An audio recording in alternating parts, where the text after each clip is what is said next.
My dear children, we had discussed about respiration in humans. Many of the animals have elephants, lions, tigers, birds, and frogs. Many animals have lungs and they all will breathe through the same technique we have learned for human respiration.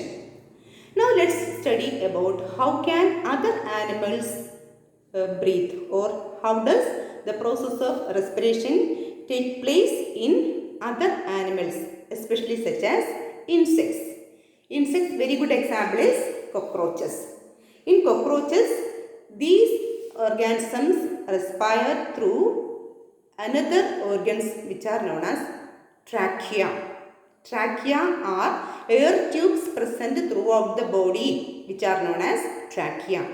And the trachea ends in openings throughout the body on their lateral sides. These openings are known as spiracles. Okay, and this is the respiratory system of a cockroach. The cockroaches have a lot of air tubes.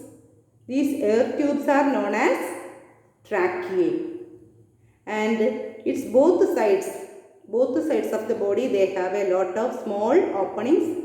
These small openings are known as spiracles, and through the spiracles the air will inhaled into the body and the gaseous exchange takes place through the body fluid, and the carbon dioxide produced will again goes out through the spiracles. So the air is entering in and out through the spiracles, and gaseous exchange takes place through the trachea present inside the body of the insects. Next animal is earthworm. How does earthworm breathe? The earthworm has a moist skin. This moist skin helps the earthworm to breathe. Since earthworm lives in the wet soil, the moisture present in the soil helps it to exchange gases. The air present in the moisture helps the earthworm to exchange gases. So, in earthworm, the skin is a moist skin is moist, which helps it to breathe. And for frog, frogs have both lungs and moist skin. So, they can breathe both in water and in air. So, whenever during their life is during the air, outside the water, they will be able to breathe through the lungs. And whenever they are in water, they will breathe mainly through their moist skin. And another animal is fish. How does a fish breathe, A fish lives in water. So it cannot breathe atmospheric oxygen. It can breathe only the oxygen dissolved in water. So the fish have special organs known as gills. So the fish breathe through gills. Gills are located inside the operculum. Okay. So these are the gills. Okay. The gills are richly supplied with blood, and when the water takes in, the fish takes in water through the mouth, and the water will be enters through the gills, and it bathes out through the gills. By the time exchange of gases takes place, and oxygen will taken in and carbon dioxide will bathe out through the water.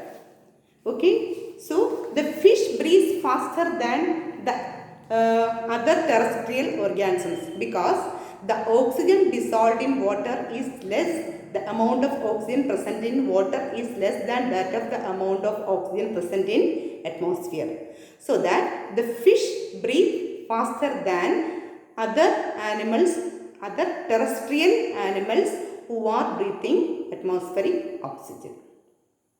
Okay. And next, let us study how does plants breathe. Plants have leaves.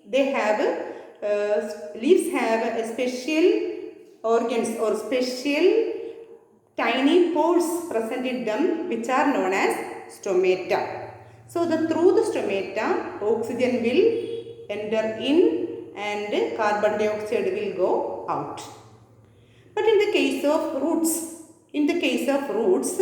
the roots normally respire the air present in the water.